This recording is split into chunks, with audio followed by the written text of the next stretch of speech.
welcome to a new episode of The Untold with Hayley Buzo. Joining me once again, Clifford D, the president and founder of the Foundation for Defense of Democracies. And I have to say this, I've been nothing short of impressed with the FDD's nonpartisan work and vital policy recommendations. Just very important stuff. It's great to have you on again, Cliff. Good to be with you, Eddie. Good to be with you. A lot has happened since I had you on 4 months ago. You were my first guest on this podcast, and it was the beginning of the pandemic then. Things continue to develop majorly. Let's start with Lebanon. There was a major explosion.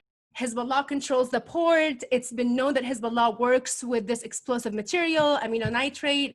There were a number of Hezbollah units and warehouses that were discovered that had this material, including in countries like Germany. What is your opinion on this story? Well, it was a catastrophic explosion, as you know, and anybody who's looked online to see the videos, and I'm not sure I recommend it. They're tragic because what we think happened, there's a lot we don't know about this, is that there were welders at a warehouse in the port where this ammonium nitrate, which is used, as you say, for bomb making, also used for agriculture. It's been stored there for like 6 years. We don't really know why. The welders set alight some kind of material that set off an explosion. And then there was a second explosion, which may have been the biggest non-nuclear explosion ever. It wiped out blocks. It killed hundreds, could have killed more, injured thousands, probably hundreds of thousands homeless, damage in the billions of dollars.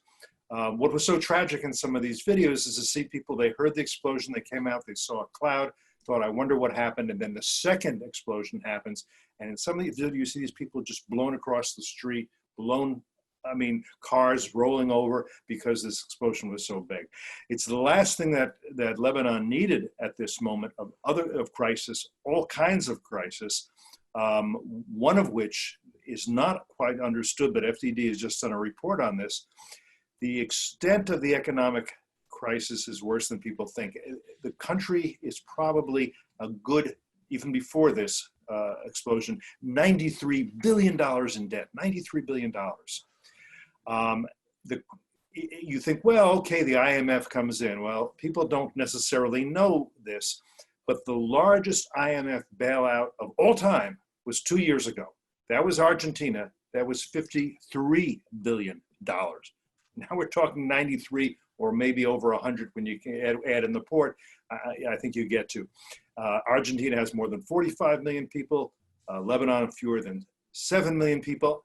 I don't think the IMF could do it if it wants to do it. What's more, I don't think the US and other countries are going to say, yeah, let's pour billions of dollars in, except for relief for the tragedy. So long as Hezbollah is ruling the country, and essentially it is. And Hezbollah, since the 2006 war with Israel, has been installing missiles pointed at Israel, maybe 150,000 of them, plus more recently, about 300 estimated, precision-guided munitions, PGMs. Those can overcome the Iron Dome defense system. If Hezbollah pulls Lebanon into another war with Israel, as it did in 2006, it's hard to imagine how bad it could get. But think of the way Syria is at this point. Think of Aleppo. Think of that. It's really, Lebanon is so on the precipice right now. I'm not sure I see how it gets off. I don't see how it doesn't fall. Should we be bailing them out? Don't we already know that this country is controlled by a terrorist organization and its corrupt allies? Why would we be bailing them out while this continues to be the condition and the people are really not benefiting from this? People are rightly concerned about the humanitarian aspects of this, about how bad things are getting for people in Lebanon. I certainly agree with that.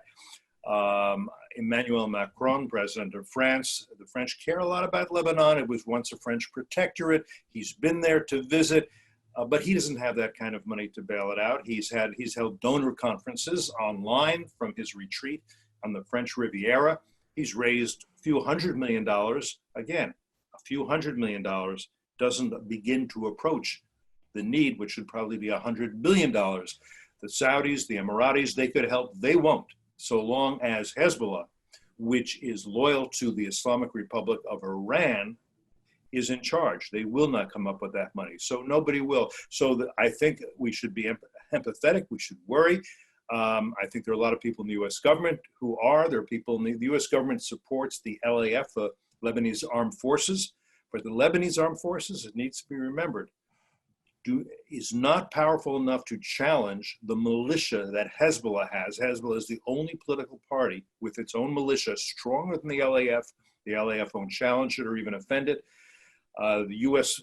Officials will say, well, it's our insurance policy. We have good relations with the generals. You never know. We want to continue to support it, but it can't do what it needs to do. And neither, by the way, can the UN, which has something called UNIFIL, which after the 2006 war had the mission of disarming Hezbollah. That was the basis of the ceasefire between Hezbollah and the Israelis. The Israelis said, under this agreement, we will pull out our forces from Lebanon, but Hezbollah must be disarmed. The LAF and UNIFIL must do that.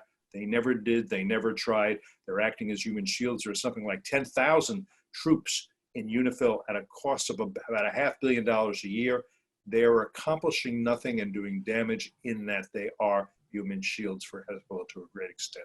So what is the solution for this? Hezbollah is responsible, but we need to help the people in Lebanon. We don't even know this money will be getting to the people who are in need. We can't be rewarding Hezbollah after what they've done. But then also UNIFIL and what you talked about in terms of these forces that have also been costing a lot of money, but they're not able to accomplish their missions. It's a very complicated situation, but in your recommendation, what would be the way out of this? There is no obvious way out. The beginning to any solution is for Hezbollah to put down its weapons, to disarm or be disarmed, and to give up its power. Macron, in addition, at least, to asking the U.S. to write big checks, should be going to the Iranians, with whom he has very close relations. He's protected them on any number of occasions, most recently at the UN. We want to talk about what happened at the UN recently. And he should say to them, look, Hezbollah is your pit bull. You need to muzzle it. You need to leash it. You need to pull it back. It's your responsibility to do this.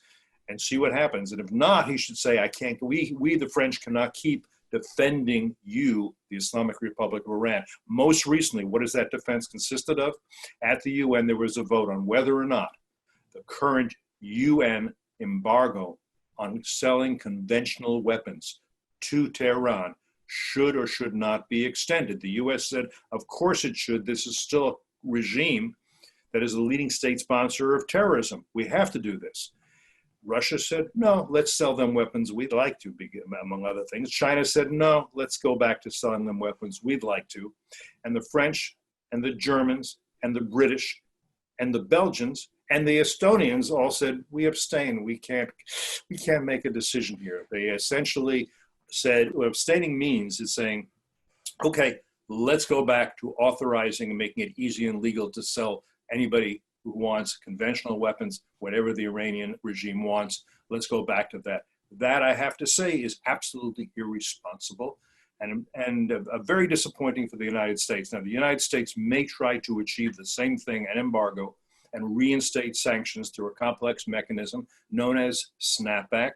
The Europeans are opposed to that. The Russians and Chinese are opposed to that. The U.S.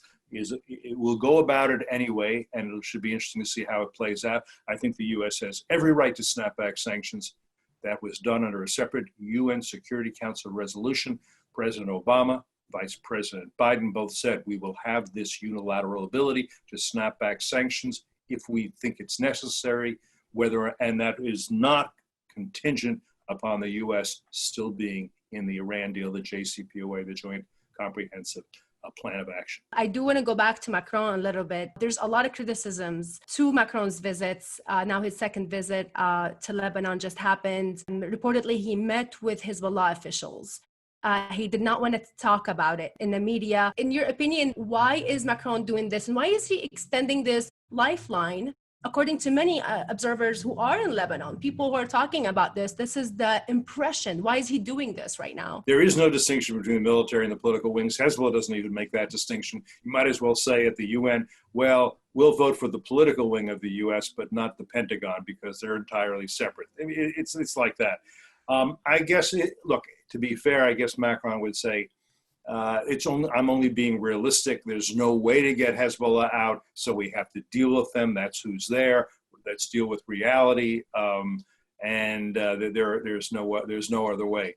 But again, I think it makes it, it's a very important reason why it may be impossible to really help Lebanon. Although there's another reason I should mention, it's in the FDD report, and that is that the report finds that all of the banks in Lebanon, all, not some, all, not least the central bank, in fact, very much so, they're all corrupt.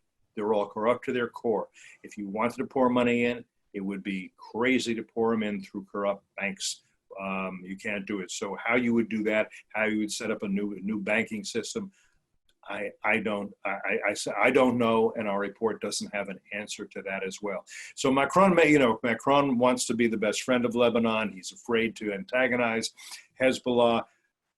Look, I have to say, and I'm distressed by this, I find our European allies unwilling to stand up to authoritarians, terrorists in any serious way, not to China, not to Russia, not to the Islamic Republic of Iran. They're just not doing that at present. Their approach is, I would call it accommodationist, and I would say it's based on the hope that you can appease the bad guys so they won't hurt you. Which never worked in history. On this note, I do want to go to China, the CCP, and the reports about very horrifying stories of human rights violations against the Uyghurs, forced abortions and throwing away babies after they're born. There's, concentration camps, according to so many reports and videos that were leaked. What could the United States do with its allies to punish China for these violations? Well, not much with its allies, because our allies won't do very much. I do think that our economic relations with China and with other severe violators of basic human rights, our economic relations should be vastly curtailed. I think we learned anyhow from what's happened with this pandemic, the virus that emerged in China, either through incompetence or worse, that we make a mistake if our strategic supply chains originate in China. We need to have alternatives to that. But in general, I think our economic relations with China, I'm not saying necessarily cut them all off, but they should be curtailed greatly. Look, if you had a neighbor, and that neighbor you knew was abusing his wife and children, if you knew that neighbor was, whenever possible, stealing things from your house, if you knew that neighbor was involved in killings, would you say to that neighbor, maybe we should take a vacation together this summer? Maybe we should go into business together. Maybe you want to come over for dinner next Saturday night. I don't think you would. And I think that's the situation we face with China. It is also instructive that not only have you seen very little pushback against these terrible violations of human rights from the Europeans, but where's the outrage from the Muslim majority societies such as Turkey, such as Iran. Iran is making big deals with China and saying, well, the Uyghurs who are Muslims, I guess they're not enough our brothers that we really care about them even to raise this as an issue.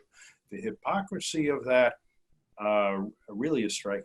And there are reports about burning the Quran. And like you said, there's the deal between Iran, the Islamic Republic of Iran, and the CCP. That is very dangerous for the Middle East. The Chinese are trying to, I would say, erase the Uyghurs' national and religious identity. They should only be speaking in Chinese. They should consider themselves Han. They should be subservient to a country that is ruled by Han Chinese, Han being the major ethnicity there. You're not going to see a Uyghur in an important position, and if they are, it'll be a very collaborationist Uyghur. The Uyghurs, as people should know, I think most of them do at this point, are Muslims. They're a Turkic people. Their language is essentially Turkic, and it's just astonishing that more than 50 countries in the Organization of Islamic States, now called the Organization of Islamic Cooperation, that there isn't an outrage at this and protest. Yeah, and like you said, we don't hear anything from Turkey. Erdogan seems very busy sending militias to Libya and, bombing Iraq. And he's denouncing the peace agreement, the diplomatic relations being established between Israel and the United Arab Emirates. And of course, Turkey actually does have diplomatic relations with Israel, has had for years. There was a time when Turkey was actually an ally of Israel. That's no longer the case. Right now, the United States is having a new approach. There are talks about an alliance between Australia, Japan, India, and the US. What are the prospects of this alliance, and how would that actually confront China and hopefully help us in decoupling economically as well? No, I think it's a very good idea. I know whether I've spoken to people in the current administration who are very much in favor of developing that kind of alliance in the Indo-Pacific. As you say, India, Australia, New Zealand, Japan, Taiwan, sort of a united front, hopefully militarily, economically, develop those relations. Other countries that fear China, Vietnam, Thailand might also be involved in this at some level. I think it's still very much a developing, a work in progress. I think if there's a second Trump administration, it'll probably go further. I don't think we know what a Biden administration would be taken on something like this. But developing that sort of thing, an economic community in the Indo-Pacific, a sort of NATO in the Indo-Pacific, I think those are very good ideas and should be pushed. I want to go to Russia. A lot is happening with Russia. There is the poisoning of the Russian opposition member, Alexi Navalny, and Putin, basically his regime, used the same nerve agent that was used against another Russian opposition member who was poisoned with his daughter in London. They arrived to London and they were already poisoned. It seems that Putin is emboldened. He's just not stopping. This opposition now, remember, he is in Germany, and Germany confirmed this. He knows he can get away with it, so he does it, and he likes the fact that he can get away with it. They could have used a different chemical or a different agent for the poisoning. I think they used that because while they intend to deny it, they want everyone to know this is what we do. Understand we get away with this when we want to, and we will. It's sort of like a signature. Now, there should be consequences for this, and they should be strenuous consequences. Trump has floated the idea of inviting Putin back into the G7, make it the G8. That should be off the table, and he should say why. Because this is a pattern. There's recently, I wrote about this, a paper that was done in Britain that showed, I think, more than a dozen cases of assassinations or assassination attempts on British soil of Russian dissidents in exile. So Putin's doing this all the time and thinks it's absolutely his right to do it, and no one's going to stop him. The EU should be taking lessons from this. I think it should necessitate sanctions or diplomats being sent home. That's happened in the past. Nord Stream 2, this project that Germany has with Russia that the US objects to, it's an energy pipeline project that would make Germany more dependent on Russia than ever. Angela Merkel really should be reconsidering that. But again, as I said, as we were discussing before, accommodation and appeasement seems to be the default posture of our European friends when this sort of thing happens. So I'm not sure they're going to react strongly. Alexei Navalny has been the most important opposition figure. Every time you get an opposition figure rises to a certain level, this is what happens. His supporters got him out of the country. They didn't trust a Russian hospital to treat him because they thought the doctor would get a phone call from somebody in the security services saying, too bad you're not going to succeed with your treatment here. So they managed to get him to Berlin for treatment, but he had to be placed in a medically induced coma. We don't know if he comes out of it or what happens here. We have regimes around the world headed by thugs and killers, and something that should be recognized, and we should begin to deal with that and not believe that we can sweet talk these dictators into better behavior, because we can't. Yes, and then we see also that there are protests in Russia.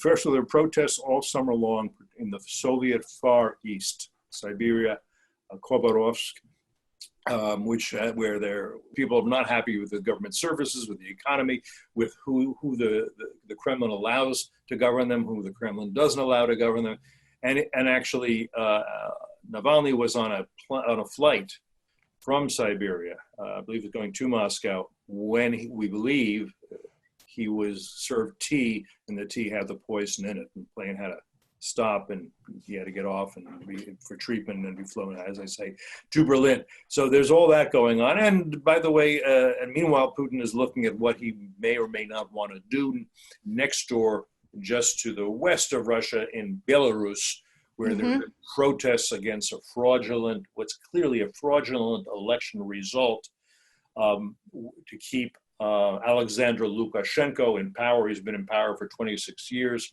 Elections have been neither free nor fair. This one was particularly and egregiously fraudulent.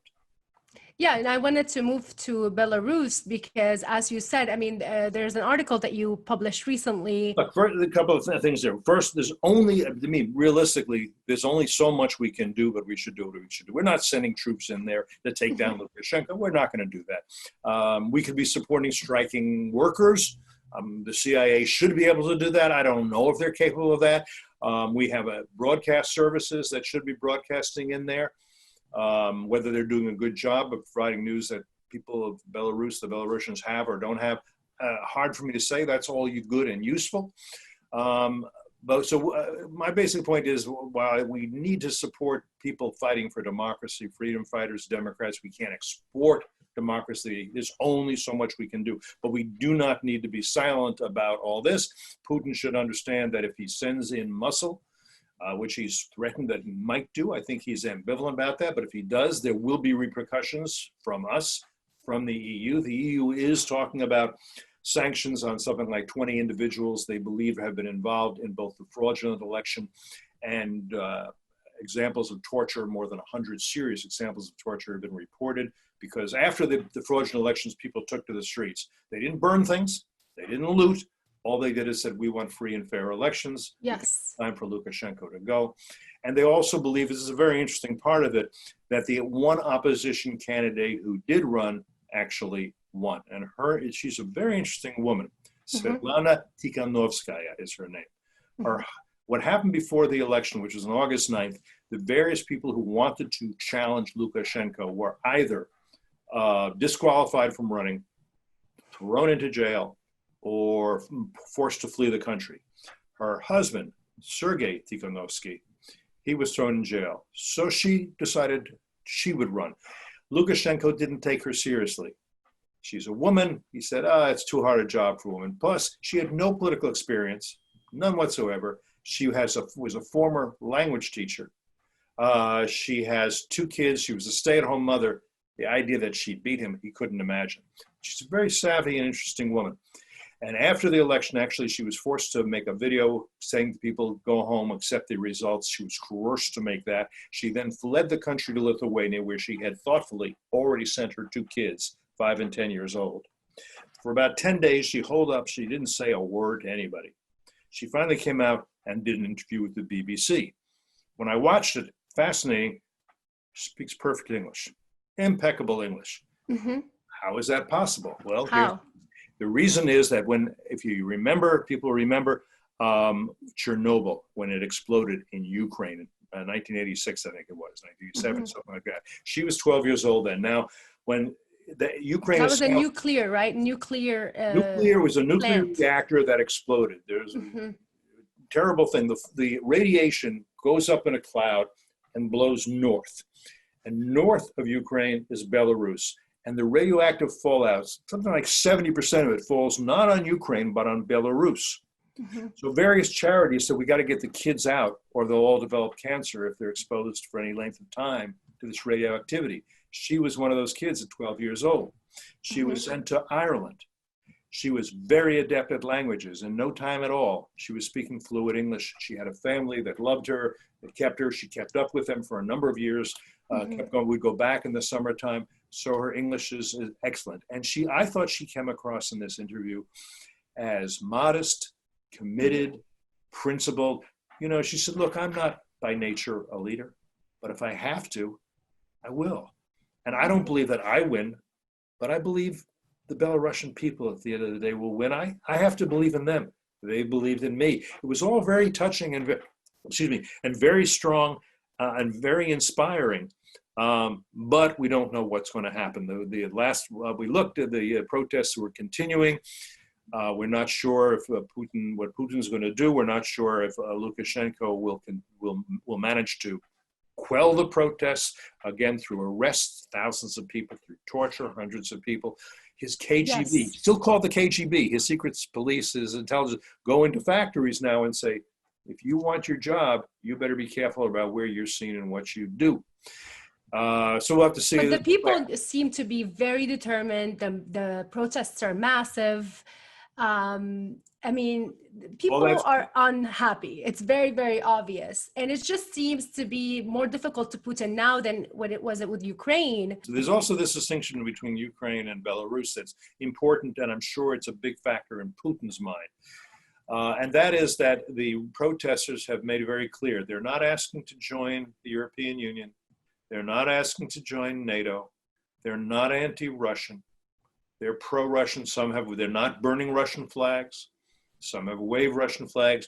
Most Belarusians speak Russian rather than Belarusian. They're related languages, but not quite the same. Mm-hmm. They consider themselves culturally and historically very close to Russia. Ukraine is too, but they're more, the independent streak there is a lot stronger, and there was more of a desire to say, no, we want to be part of the EU, and we want to mm-hmm. really look west. Belarusians are not necessarily saying that. Maybe they're being careful, but I think there's maybe that's something. And again, I think Putin has to consider that, because they're not anti-Russian now. If Putin sends in Russian thugs to crack Belarusian skulls, that could turn the Belarusians anti-Russian very quickly. Exactly. So it's a very, very thin line he's walking on at this point. Let's go back to Iran. You were talking about the snapback option, and this was one good thing that people talked about, that this option was very clearly protected for the United States to be able to snap back all the sanctions on the Iranian regime when it violates the deal. And we know that there were an increase of enriching uranium. There are so many sites that were not allowed for the inspectors to go into. Now they're allowing, because they only understand the language of force. They're seeing that this administration is very serious. What are the obstacles for us to do this? So, by the way, under the JCPOA, there have been at least 5 serious violations. The IAEA, the International Atomic Energy Agency, has pushed hard, and they've gotten permission, but we'll see if they actually get access as they want to. It hasn't happened yet. Yes. Secondly, the ability of the U.S. to unilaterally snap back is not part of the JCPOA itself. Mm-hmm. It's a separate UN resolution, the one that Obama sort of orchestrated when he couldn't get, he knew, the U.S. Congress to say, okay, we go along with this, let's make this a treaty, we'll authorize it. He said, okay, I don't need the U.S. Congress. I'll do this on my own, and the way I'll do it is I'll go to the UN, and the UN will embrace it. The UN will embrace this deal, and I'll say that's it under international law. We're committed. That's not. I don't agree that that's the case. Neither did President Trump. Neither do Republicans or some Democrats in Congress don't believe that either. But this separate UN Security Council resolution mm-hmm. gives the U.S. the ability to snap back sanctions and an embargo. And again, President Obama, Secretary of State Kerry, Vice President Biden, all talked about this was our insurance policy. And now they're using this. It is independent of the JCPOA. Now, mm-hmm. again, there are those who will say, no, you can't do this once you pulled out, that you were no longer have that entitlement. But that it's nowhere in this Security Council resolution, which is essentially a contract. Now, it is possible that people didn't understand how they were writing it, that there was no exemption. It said that this would not be the case. But a contract is actually a contract. Not understanding what you're signing doesn't mean you're not committed to it. And the fact of the matter is, it's very clear the U.S. has this right to snap back sanctions. It's the one thing that I believe the Obama administration successfully negotiated, even though they don't want to take a whole lot of credit for it now. And the U.S. is going to do it. Now, that won't.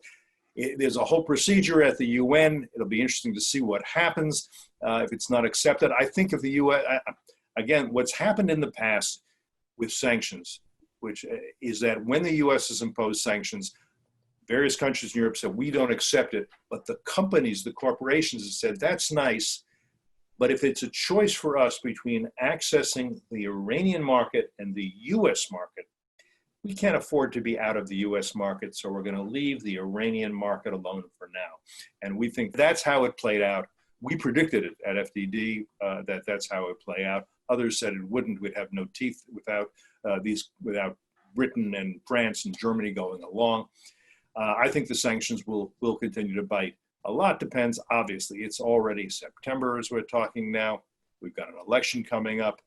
Will Joe Biden, if he becomes president, be advised to go back into the JCPOA, to lift as many sanctions as he can, to provide economic aid to the Iranians to get them back to the table?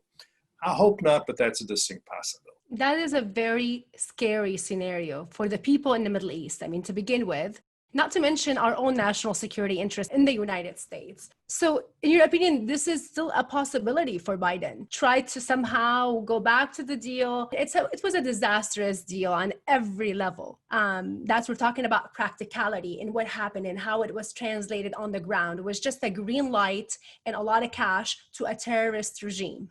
That's exactly what it was. Yeah, and you could end up that way again. Let's suppose he says, let's go. He says to the Iranian negotiators, the Iranian supreme leader, we'll give you this much money, you come back to the table. They might say, sure, we'll come back to the table. We really need the money in the sanctions relief. Then negotiations begin. It'll take years. Once again, it could take most of, if not all of the Biden's first term. And I don't think anybody believes if he has a first term, he'll have a second term. Democrats could win again, but I don't think he'll run again. And the regime would have more money for missiles, more money to do the kinds of nuclear weapons research that's permitted, and some is under this, more to do illicit research because they've done that in the past and probably would again, more money for terrorism, more money to threaten their neighbors, the Saudis, the Emiratis, the Israelis, and others. I think they've been holding out. I think now if Trump wins, I think they believe if we can get to a Biden administration, we're going to get a much better deal. So we just got to hold our breath till then. If Trump wins, I think they will have to say, okay, we need to negotiate again. I can't say I'm not concerned that in order to get a good deal or to get a deal, Trump might not say, I want a victory out of this and do essentially what Obama did, which is to say, a bad deal is better than no deal. But I don't know. I can't predict the future. Then there's a lot of variables between now and then. The major problem from the deal, the so-called deal that wasn't even signed, it was that it never actually ended the nuclear project by the Iranian regime, which we all know it's a malign project. It wasn't something to build a nuclear plant for power. It was to actually have a nuclear bomb. Yeah, this was not true. The nuclear project in Iran was not to make sure that kindergartens have plenty of air conditioning. They got plenty of oil. They have plenty of energy. It's always been, they've never admitted it. They've never acknowledged it, but it's clearly a nuclear weapons program that they've had all along. The claim that it's been halted was always disingenuous.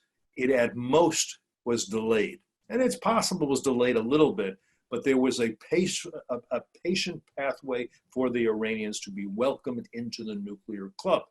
And that did not require them to change their behavior, to stop supporting terrorism, to stop threatening their neighbors. Didn't require any. Now, I think people like President Obama probably believed, maybe still believes, that, the arc of history bends towards justice and liberal democracy. And if we just give this regime a little time and show it a little respect and give it a little money, it's going to become more moderate. Surely that'll happen over time. We believe that this has been a belief on the right and the left for a long time in the US and in Europe, that a country becomes a little richer, it becomes more moderate. This is the basis of our relations with China for decades now, that if we help make them rich, they're going to become good stakeholders in the international community, and they will be part of and support the rules-based international order. It didn't happen with China. There is no reason to believe it was happening or will happen with the Islamic Republic of Iran. And again, even Russia post-communist did not end up a liberal democracy, sadly, nor did most of the constituent republics of the Soviet Union. Reaching liberal democracy was simply a bridge too far. Yes, and we know that they're so invested and they're so worried about this upcoming presidential elections that there is a campaign of disinformation by the CCP, China, and Iran, because they're afraid of this administration staying and them having to deal with tough foreign policy that aims to protect our national security interests and our allies. Yeah, I think that's true. And I do think all of them have been trying to, and somewhat successfully, to influence public opinion and events within this country. And as I'm sure you know, the current administration, Mike Pompeo talked about this very recently, is really pushing back on China. The Confucian Institutes, which spread the Communist Party line in American universities, they're being restricted. Chinese diplomats are being restricted, as American diplomats always have been inside China. Chinese journalists, and I put that in quotes, are being restricted. American journalists in China have always been restricted. Many have been tossed out for pursuing the truth and not simply parroting the party line, which too many journalists in China, American and Western journalists do. Too many journalists, American and European, have done in the Islamic Republic of Iran, and of course in Russia as well, I would say. At the FDD, there was a research by Jacob Nagel and Andrea Stricker talking about the Iranian nuclear challenge that looms over the next US president. This is a major challenge. No matter who will be our next president, there is this major question. What is the solution here? And how could we prevent this regime from being able to get back to enriching uranium? We can stop this regime from having nuclear weapons and the missiles to deliver them to targets anywhere in the world. Well, we have to be tough, and it's better to do it with economic devices than to do it with military devices. And that's been the approach of the current administration. I think it's clear that Trump does not want a war with Iran, but he does want Iran to back down. He's willing to put quite a bit of pressure on that regime in order to achieve that. The Israelis, of course, see this as an existential threat. So do the Saudis. So do the Emiratis. That's one of the reasons why there are close relations now between Israel and quite a few Arab. So as the people in the whole region. I mean, I would argue that the entire region, the people. Well, the Qataris are hedging their bets. The Omanis are hedging their bets a little bit. The Turks, obviously, I'm sure Erdogan in Turkey sees the supreme leader as a rival, but he's very, very cagey about that for now. And of course, he's supporting the Muslim Brotherhood. The Muslim Brotherhood is Islamist, is jihadist. It's a different, there's more than one strain of Islamism and jihadism. There are Shia and there are Sunni, and there are divisions even there.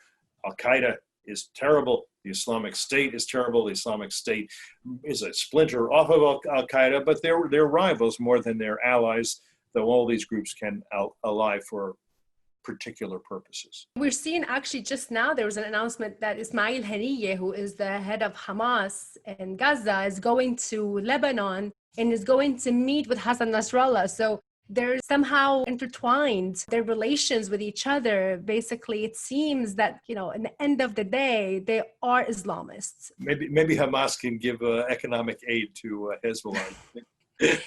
Yes. And it just shows the people, basically who those people are and how they are in the end of the day connected. Because even though Hamas is supported, by Iran and by Turkey, these are the realities of the Middle East.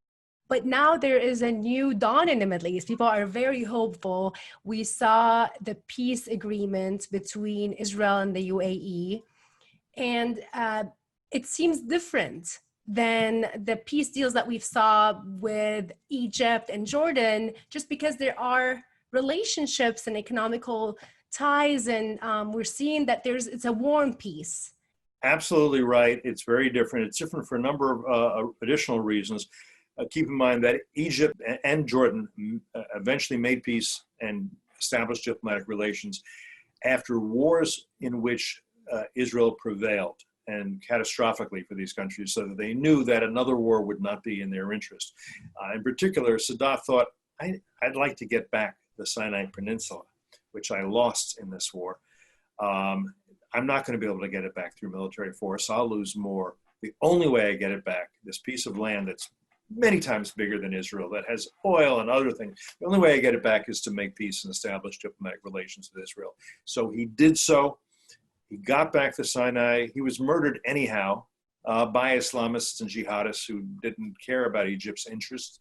They're more radical than that. Jordan also fought in the '67 war against Israel. Israel said to Jordan in that war, before that war started, if you don't attack us, we will not attack you. We won't touch you.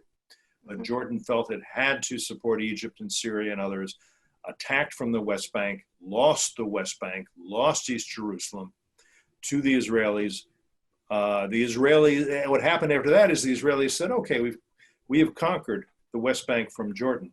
We have now conquered Gaza from Egypt. We can give these territories back in exchange for peace. Or here's another idea. How about we give these territories to the Palestinians in exchange for peace, security, and a durable relationship? The Palestinians have essentially said for all these years, for a half a century, we want these territories, but we will not settle for that. People talk about the Palestinian cause, and a lot, when you hear that, people think, okay, I guess that means they want a state of their own and peaceful coexistence. It doesn't. If they wanted that, they could have that, like tomorrow. The Palestinian cause has always meant, unfortunately, there is no Jewish state. We wipe Israel out. There is no sovereignty, no self-determination for the Jewish people in the Middle East. We don't even acknowledge that there are Middle Eastern people, even though we know that anybody who knows history knows that there has been a Jewish people for thousands of years. Their language, Hebrew, is very closely related to Arabic, as you well know. All of this, so they could have that. But that's what happened with Jordan. So here is a different, because it's not, well, there's nothing else we can do, and so we'll have a cold peace. But at least we're not going to go to war with Israel again, because that would be devastating. Here it's a country who says, look, Israel is not a serious enemy for us or for the Saudis. The Israelis don't put a missile on your breakfast table for no good reason. We have a serious enemy. It's called the Islamic Republic of Iran. It wants to wipe the Saudis off the earth and take over the two holy cities, Mecca and Medina. It thinks that the Emiratis don't deserve to exist. Bahrain certainly should be a province of Iran. It's establishing an empire is what it's trying to do. And it's succeeded to a great extent. One of its colonies is Lebanon. One of its colonies is Syria. One of its colonies, almost, not quite, is Iraq. Yemen is on the list as well. They're going. So the last thing a smart Saudi or a smart Iran wants is to see Israel the only nation in the Middle East with both the determination and the military capabilities to stand up to the Iranian regime. Doesn't want to see it disappear. They'll have nobody else to defend them. So it makes sense for them to do this. Also, the Emiratis succeeded in something else. The Israelis were thinking very seriously, Netanyahu wanted to, others did, of going ahead and what's called annexing 30% of the West Bank. Again, West Bank taking Jordan. Annexing is not the term the Israelis would use. They'd say, look, all we're doing is extending Israeli sovereignty and law. Sovereignty, yes.